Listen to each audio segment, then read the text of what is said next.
Guys, welcome back to this week's episode of Unleash Your Inner Greatness.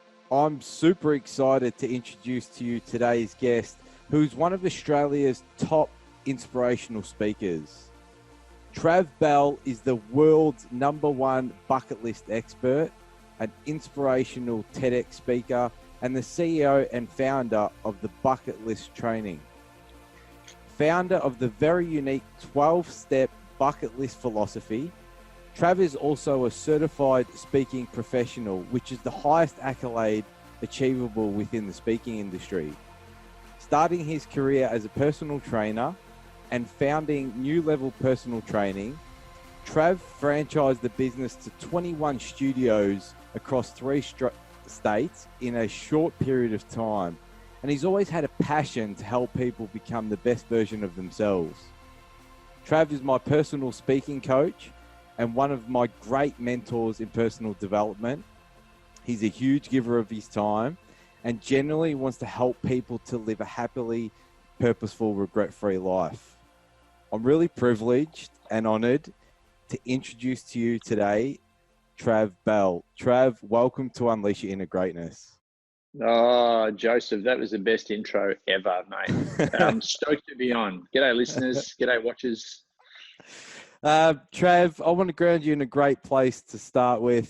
Thanks for coming on the show. Just want to kick off by asking you, mate, what are you most grateful for in your life right now? And what was the highlight of last year for you? Ooh, okay. What am I most grateful for right now? I am 2 things. One is my family, obviously.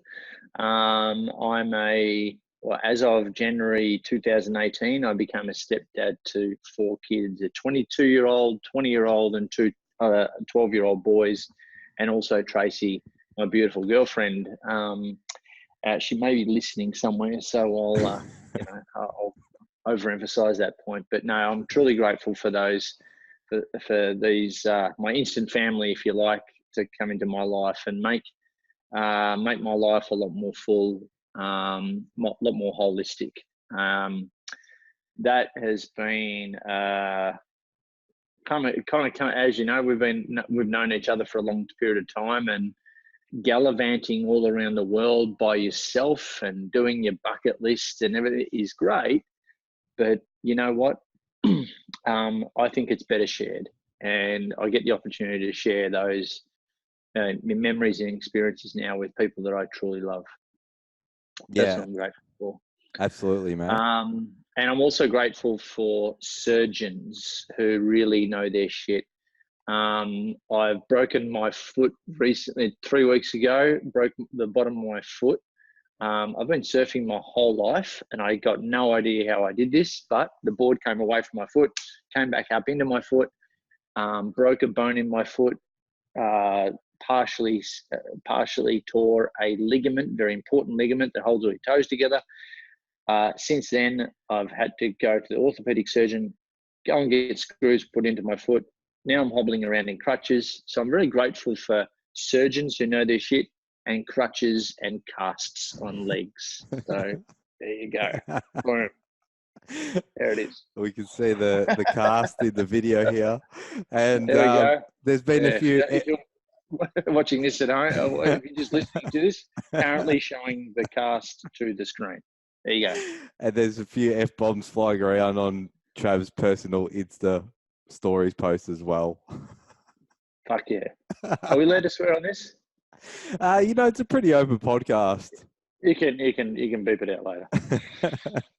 And mate, did you have, in business or life last year, was there a big highlight for you that you may remember? Look, probably the biggest highlight, I do go off track a bit, don't I? The highlight was opening Bucket List Coach in 12 countries. We did that at 12. We started selling licenses for people to become a bucket list coach and teach my stuff, which is an absolute honor. And we had started selling licenses in January 2018, and we basically opened one country each month. And last, I think December was Namibia. I don't think I'm even saying that right. Namibia in Southern Africa. I Wow. didn't even know where fucking Namibia was, mate, until we opened there. So we've got a coach down there now, now doing programs, which is super, super special. And in countries where the words bucket list, if they're actually translated, makes no fucking sense at all. So, you know, so we're opening like Portugal with Portuguese, Spanish speaking countries like Mexico, Costa Rica, through to Vietnam, where it's just super, but they get it.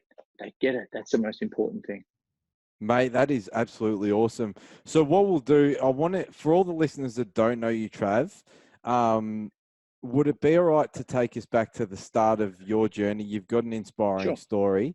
And then what we'll do is we'll honor your work, and we'll speak about the bucket list coaches and the program and the philosophy. But mate, can you take us back to your humble beginnings and just take the listeners through that don't know you through your story, because it's really inspiring. I was born in 1973, and it was the 8th of May, very special day.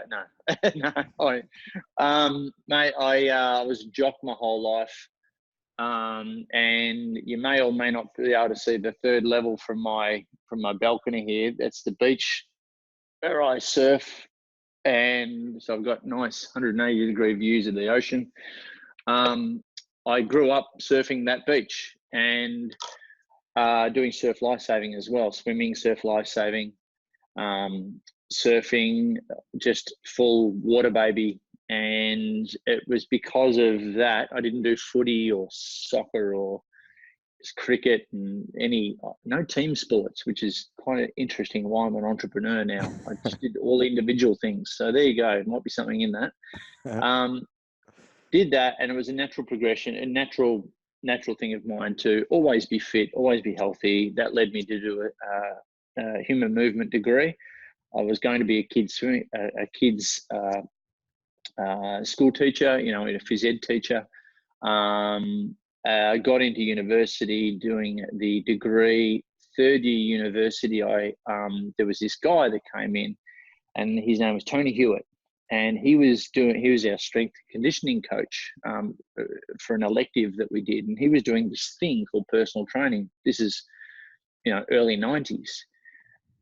And I just got really curious as to what personal training was all about. And he said, well, you know, I train a few celebrities and around Toorak, which is a rich part of Melbourne, and a few people from TV and this sort of thing. I'm like, all right, cool. What do you get paid per hour for doing that?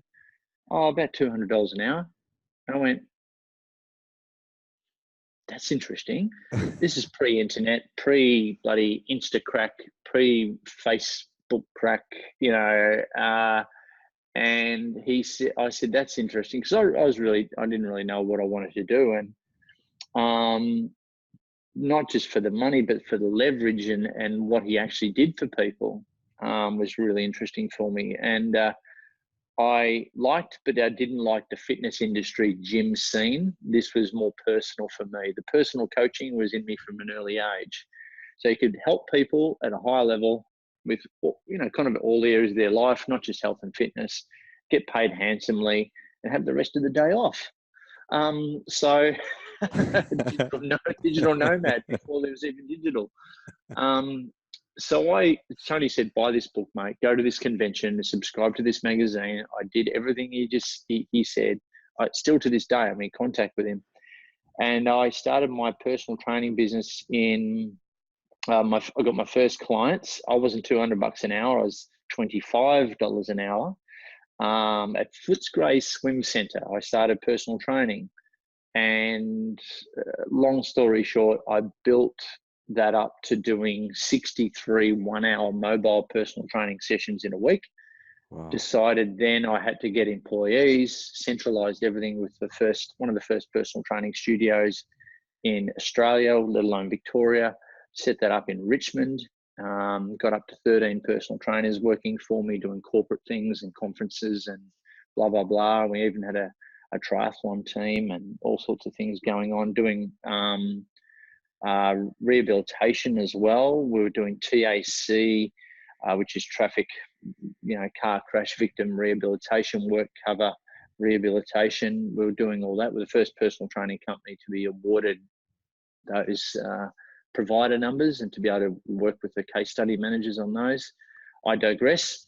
I grew that from that to then franchise, be the first to franchise personal fitness training studios in Australia.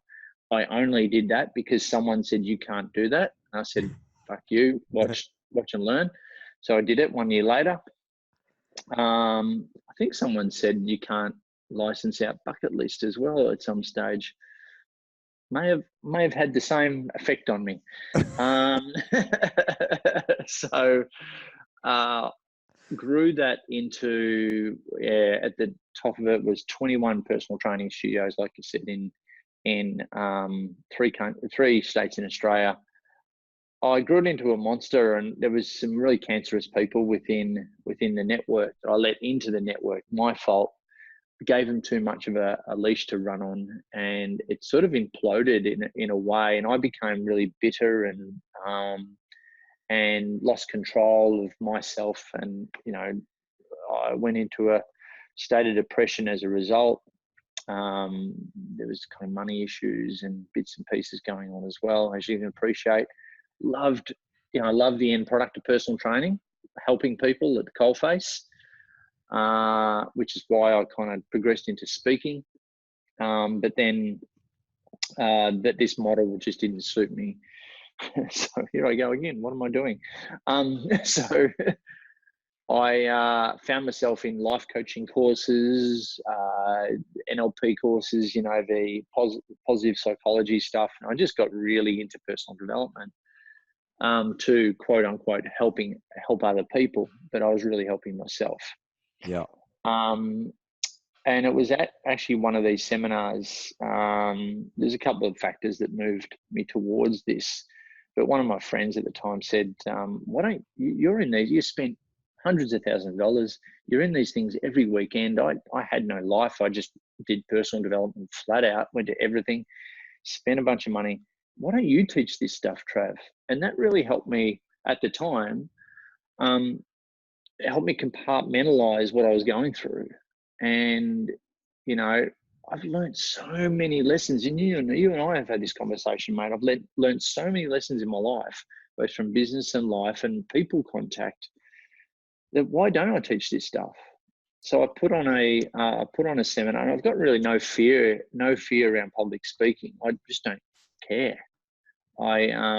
So yes, I was nervous, but I put on this speaking gig anyway. And I packaged in everything that I've been learning.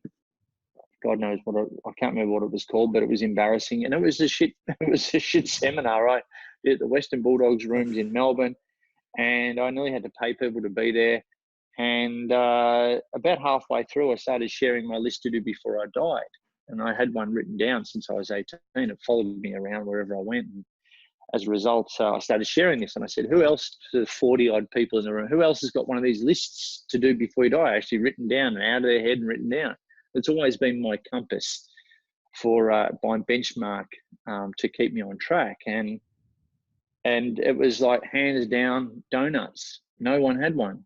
So I said, well, what do you want to do? Why do you want to earn money? What are some of the things that you want to do? And it was coming back really frequently. Oh, we're just going to work to pay the bills, and you've heard the thing, pay the bills and die. It's like, what beyond that? Oh yeah, do a bit of travel when I'm older. I'm like, yeah, and possibly sicker. So what's wrong with now? What's wrong? Rather than live in a delayed gratification society, how about we employ some instant gratification, not in a hedonistic way, but why don't we get happy now? So I started really focusing on happiness, fulfillment, and getting into all that, which is the basis. Positive psychology is the basis for everything that I do in Bucketlist, which a lot of people don't know.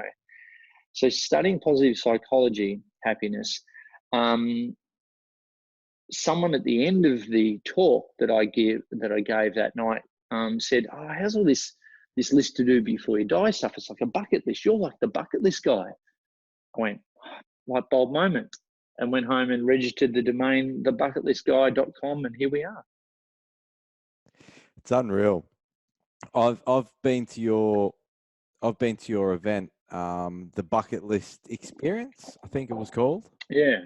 The work's really transformational. I think a bucket list is so, like you say, it's a tangible life plan. Mate, I was going to ask, at the event that I went to, there was a 12-step bucket list philosophy, and I was wondering, could you give the listeners a bit of an insight in, because that's the core foundation really of everything that you've built. It's a piece of intellectual property that is now copywritten, and that I did the TED talk on. It's called the Bucket List Blueprint, and it's one of the things that we use. There's a lot of stuff that a lot of people haven't seen unless they become a coach. I've got more crazy and zany ideas, but it does form some of the basis of what we teach. So yeah, I was looking around at, all right, bucket list. My limiting belief when I registered the domain was, who the fuck is going to pay someone to write a list? Like, seriously, I wouldn't. I'd just do it myself. So why do I need you? Well, here we are. Because a lot of people don't take time out of their lives to work on their lives, mate, as you know. They don't give themselves the space to reprioritize. They only reprioritize, like the movie, they only reprioritize, unfortunately, when given a cancer diagnosis or when given a really emotional shake-up, just like the movie, The Bucket List. I get stuck into the movie because it's about two blokes that get given a cancer diagnosis and then they write a bucket list. My whole thing is to wake people up before they get any such diagnosis to then, go write their list now, and more importantly, go do it now. You know what I mean? So for me, I had to create something that would, one, put me on the map, get people's attention, help people, most importantly. So they start to see, okay, there's way more to this than meets the eye. Because a lot of people, as you know, think that a bucket list is all about travel. Travel is one of the 12 that you mentioned. So getting back to the My Bucket List Blueprint, in short, and people can just go to my my YouTube channel and have a look at the TED talk. It's all there, and I interlate, put stories that represent each picture and that sort of thing. Some think it's funny, some don't. But anyway, it's an acronym, My Bucket List. So MYBUCK. So this is designed to help people go north, south, west, east in their own brains and extract and articulate a personally meaningful and holistic bucket list. So M stands for Meet a Personal Hero. Y stands for Your Proud Achievements. B stands for Buy That Special Something, whether it be for yourself or for someone else. U stands for Ultimate Challenges. C stands for Conquer a Fear. E stands for Express Yourself, the creative part of you. T, the first T, stands for Take Lessons. What are some skills that you want to learn before your time is up? L, Leave a Legacy. I, Idiotic Stuff. S, Satisfy Curiosity. And T, which is what everyone knows, is Travel Adventures. This is a filter. This is, I like is alluded to before, I say a bucket list is a tangible life plan where our career plan or our business plan should fit into our life plan and not be the other way around. And that's why I've got a keynote coming up this weekend to a bunch of people here in Melbourne, and they're a franchise company, and they're all franchisees, And what do I bring to the table? I give them a more personal and more holistic framework to help them create their reason why they get out of bed in the morning and go build their business. Hopefully that makes sense. Yep, 100%. And it's not just, and a bucket list is not just about ticking a whole bunch of cool stuff off before you die. It's really how people in the process, and our coaches attest to this, it's how a person reverse engineers their whole life and the different ecosystems of their life in order to help them achieve the bucket list things that they set out to achieve. So it's the growth of them on that journey towards the tick, and more importantly, it's about the version of them that they don't know yet that exists on the other side of the tick, and that's called our potential. That point there is the one I love, because I remember I've listened to a few of your interviews, and you said it's not the bucket list and philosophy necessarily, it's who the person becomes in the process. It's really powerful, mate. I think the other thing I love as well about it is I remember asking you once, how do you set your goals? And you said to me, well, I set my goals based on the 12 principles. Still do. So that's awesome, because yeah. And then I go, okay, well, here's my big philosophy is I literally go, all right, what do I want to do this year? What do I want to do? What are the short-term, medium-term, long-term things on my bucket list? And they take into account, we all heard the SMART goal setting. If you look at a bucket list item, it takes into account all that. Okay, you want to go swim with whale sharks. Well, that's very specific. It's very targeted. It's very, very time sensitive. It's realistic. It's blah, blah, blah. I would just want to go swim with the fucking whale sharks. All right, cool. When are you going to do it? When are you going to do it, mate? Yeah. Oh, I'm going to do it at Ningaloo Reef in Western Australia in September. Cool. Now, what have we got to do? And this is just one short example. All right. I tell all the groups that I speak to individually as well is go identify all the things that you want to do, no matter how crazy you think they are, but just get them out of your head. Let's separate your daily to-do list from your bucket list. And you'll only do that through the process of writing. Michael Hyatt will say that, and people say, oh yeah, it's 90%, it's 80% more likely to come true if you actually write it down. No, it's actually 40%. 40% more likely to come true if you actually write it down. Okay, so just getting people to write stuff and not have it be up in the soup of their head anymore.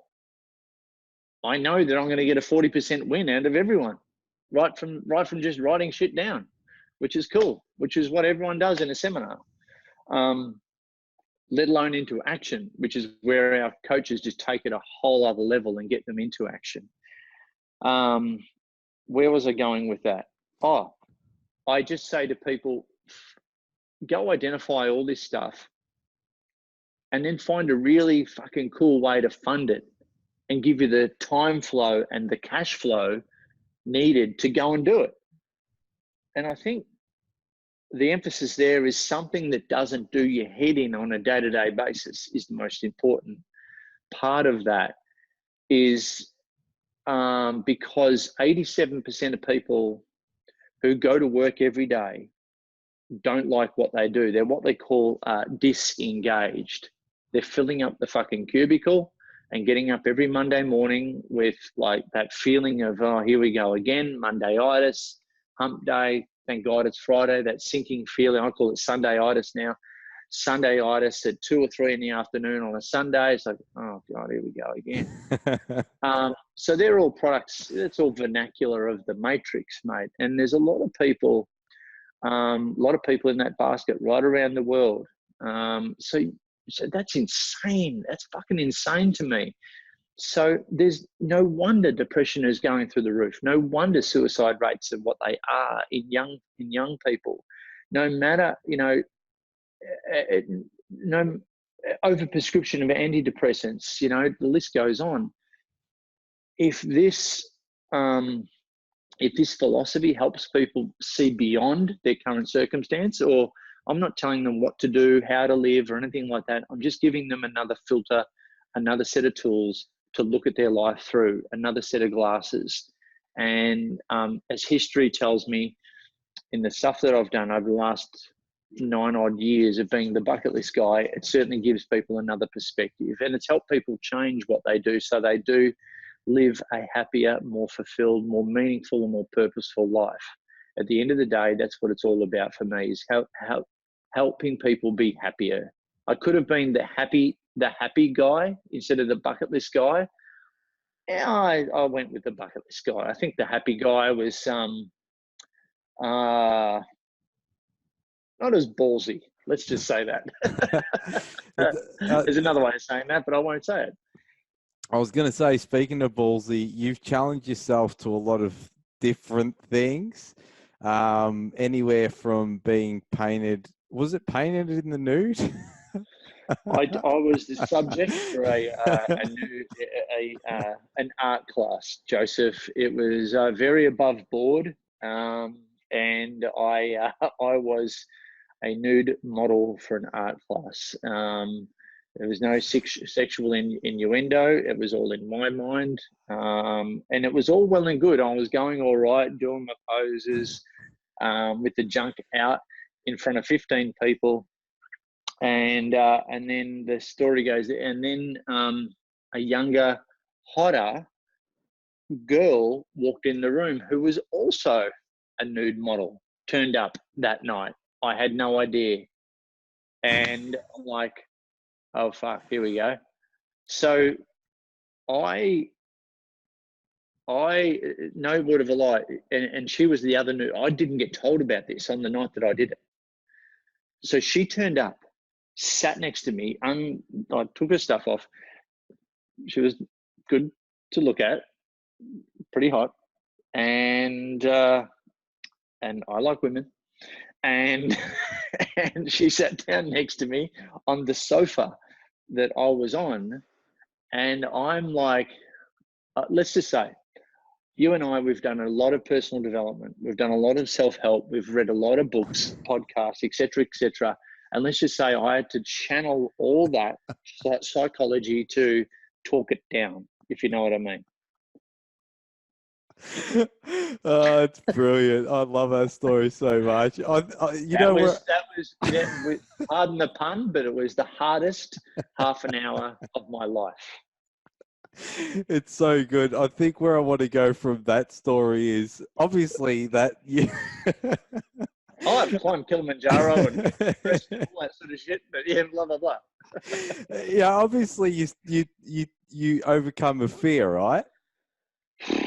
I grew up swimming in Speedos. I was fine, and then but you get your junk out and you're like, oh, this is a conquer a fear for me. It was, plus a person close to me at the time said, oh, I bet you won't do it, Mr. Bucket List guy. And my ego still, it still gets me in trouble, even though I'm a little older and mature with 4 kids. But no, it still gets me into trouble. But and what's worse, mate, is they paid me $50, so I feel like a cheap whore.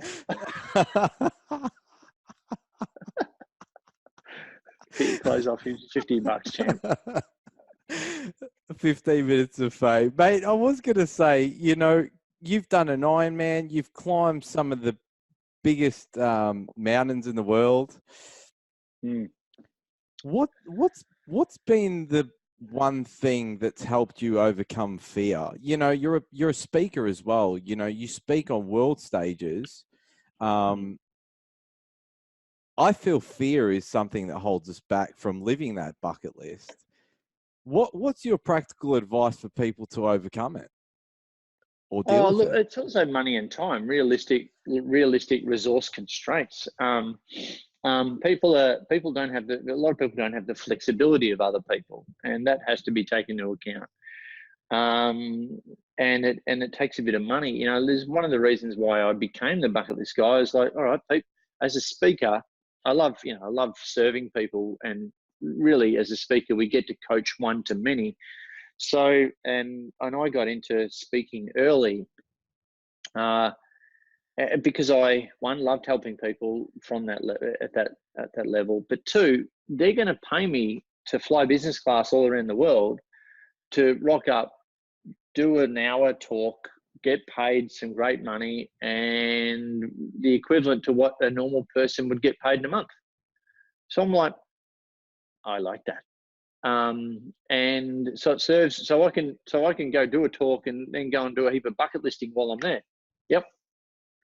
There's my business plan, mate. There it is. So, and the fact, and this is a great one, the fact that I am the bucket list guy, and now we've had bucket list coaches all around the world, our bucket list is also a tax write-off.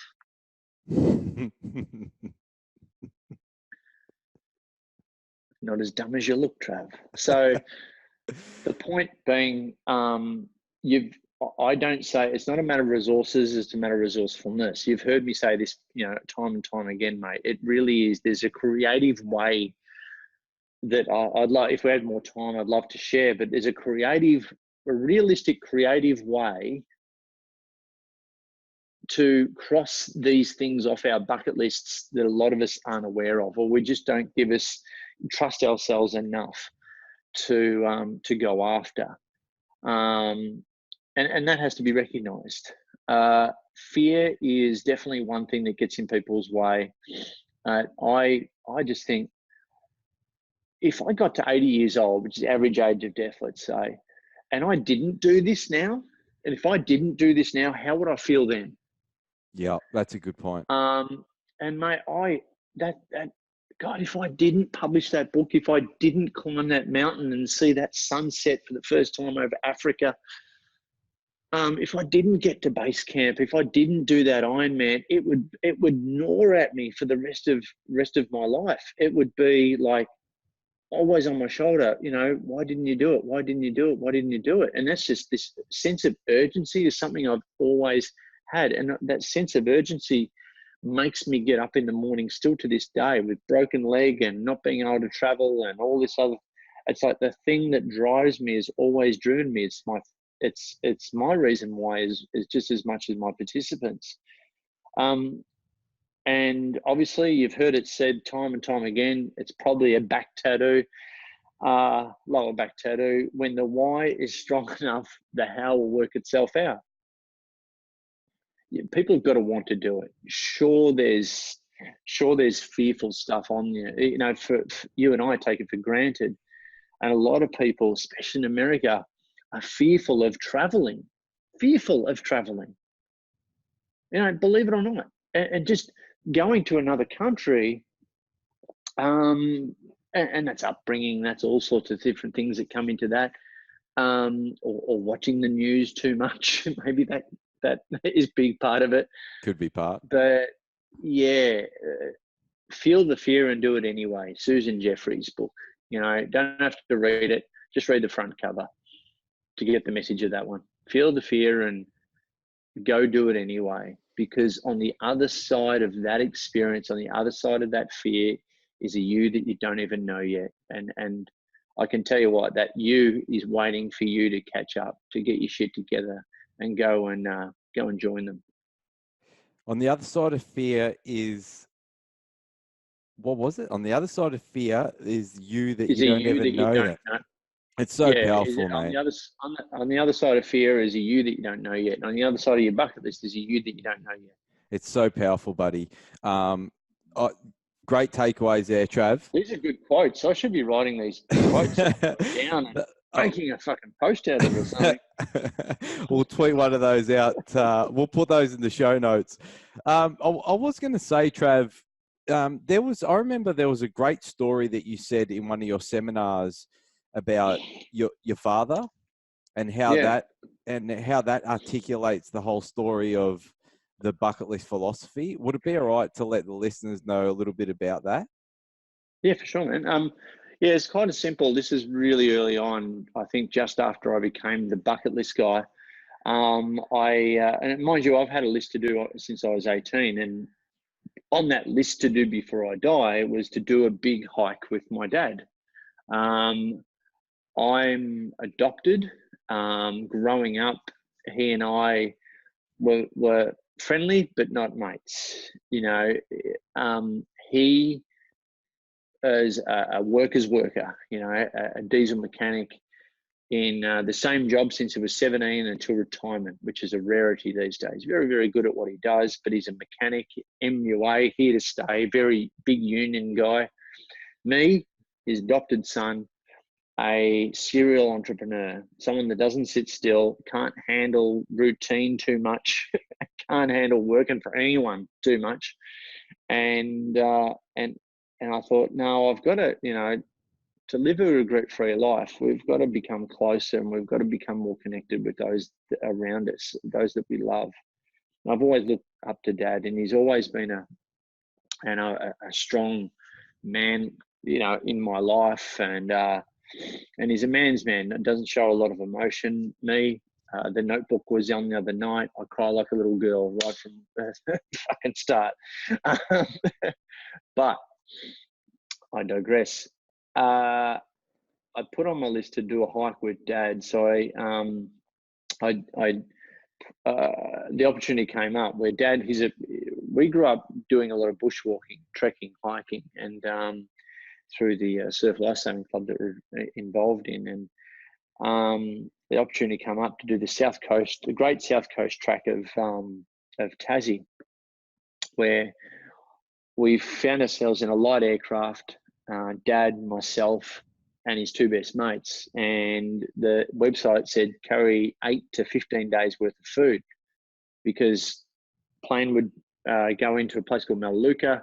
Melaleuca is a runway in the middle of the old growth forest area of Tassie, sand runway. It'd drop you off, and then the plane would piss off, and then you walk back 8 to 15 days of hiking through the bottom of Tassie, around the coastline, in the bush, up and down all the hills, to a place called Cockle Creek. That's the destination. Cockle Creek is the southernmost town in Australia. Full of hillbillies, let's just say that. fucking weird place. Hopefully there's no listeners from Cockle Creek. I actually did this, and I told this story from stage. I said, does anyone know anyone? I always do this. Does anyone know anyone from Cockle Creek, or is anyone from Cockle Creek here? Because I'm just gonna, and then, you know, normally it's no, or oh yeah, I know someone. So I was like, all right, I'm not fucking telling the story, because down there I always say, has anyone seen the movie Deliverance? And if you've ever seen the movie Deliverance, you know, we don't like your kind around here, boy. It's kind of like that. So I started this trek with Dad, and we went all through streams and up and down rivers, and nearly lost him there at one stage. And we're about 500 meters from I was frustratingly walking behind him, as I was for nearly the whole trip. I learned some really good lessons, and I was a personal trainer at the time, so I was kind of going from, you know, one camp to another in kind of record time. It was a bit of a fitness workout for me, and kind of leaving the rest behind. But after a while, I figured out that no, I'm not enjoying myself. It's not an adventure trek. I'm meant to be with Dad. So I just learned a bit of patience during that, just to cruise at Dad's pace. And about 500 meters from the finish, walking along the boardwalk before we get to the big sign, congratulations, you've done the South Coast track, getting the selfies and that sort of thing. And I said to Dad, it took us 9 days. And I said to Dad, there's something I've got to tell you. I was just walking behind him. Doing this, it was really hard for me to say to him, Dad, doing this hike with you was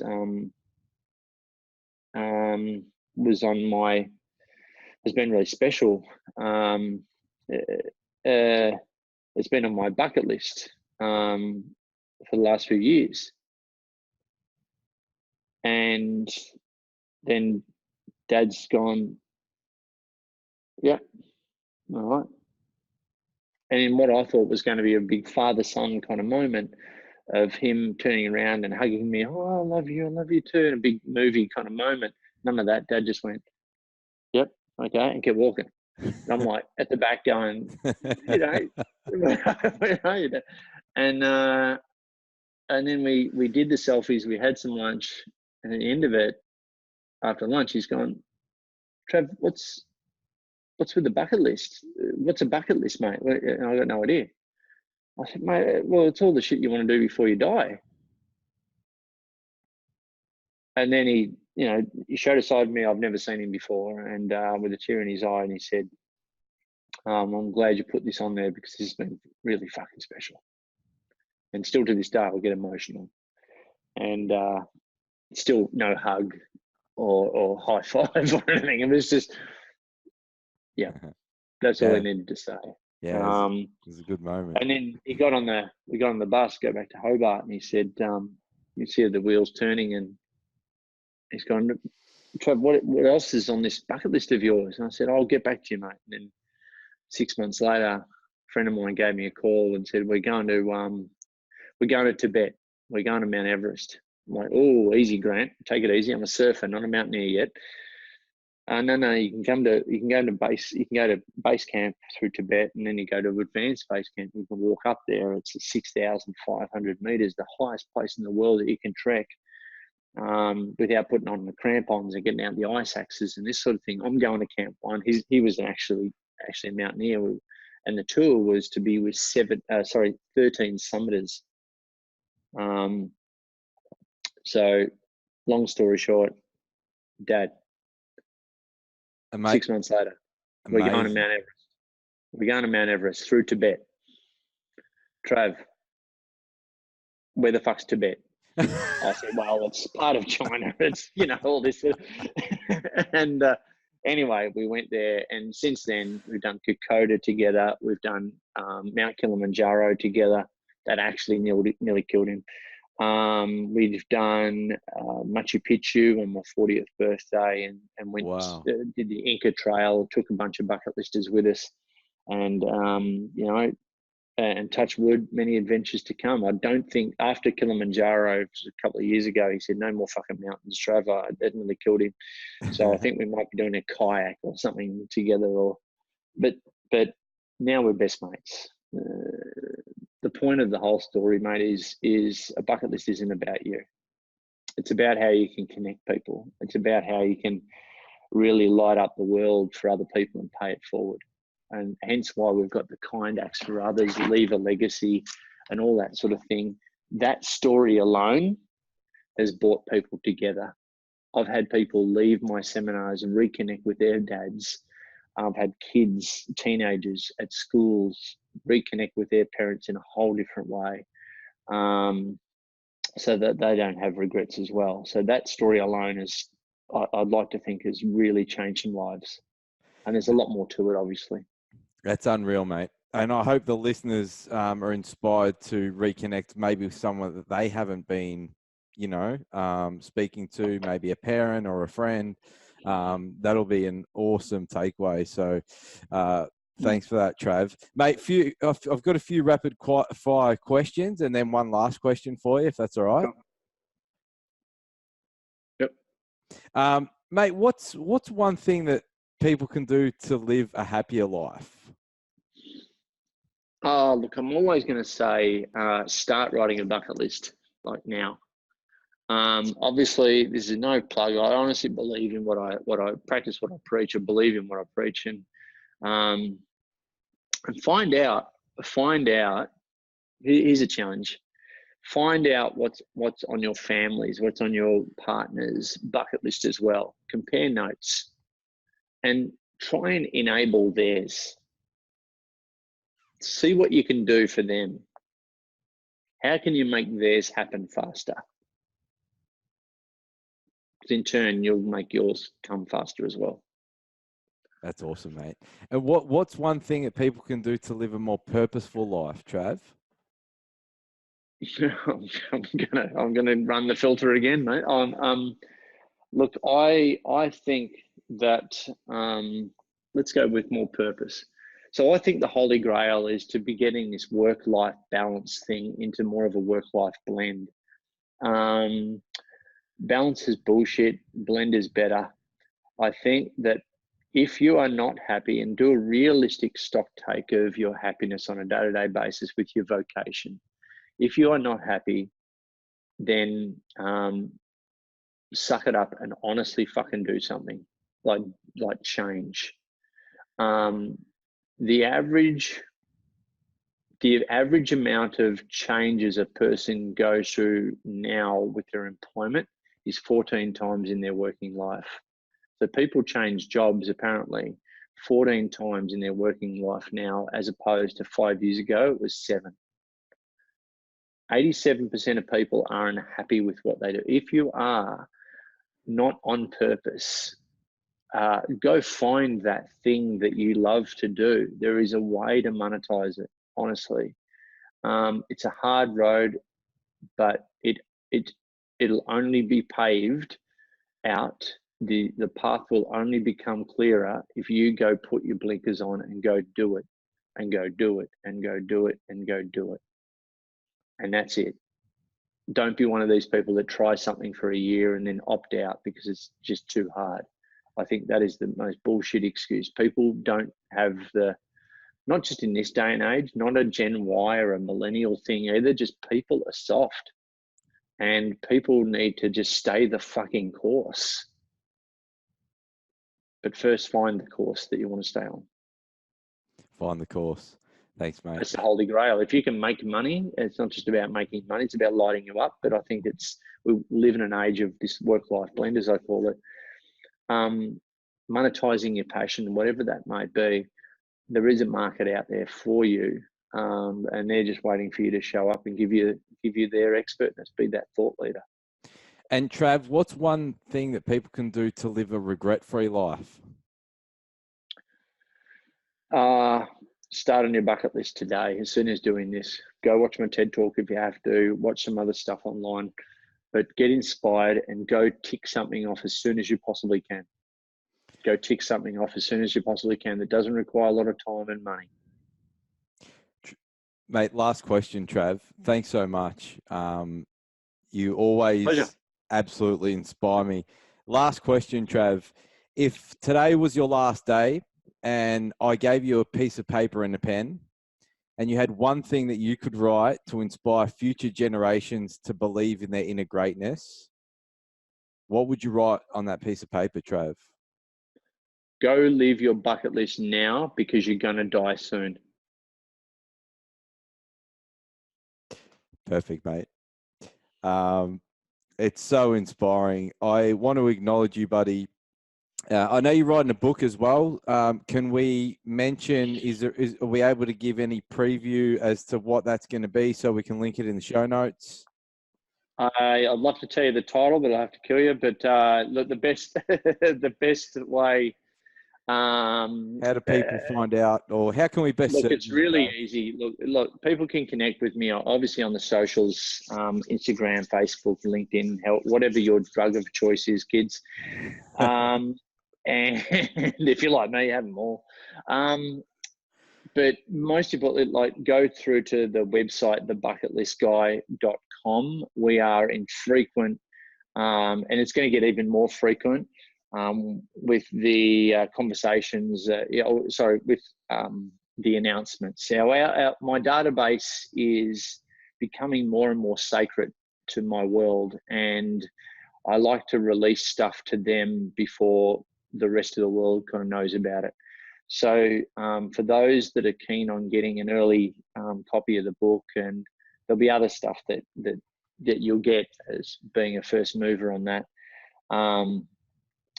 Just subscribe to the Bucket List Guy website in the spaces there, and email, and you'll get that delivered to you.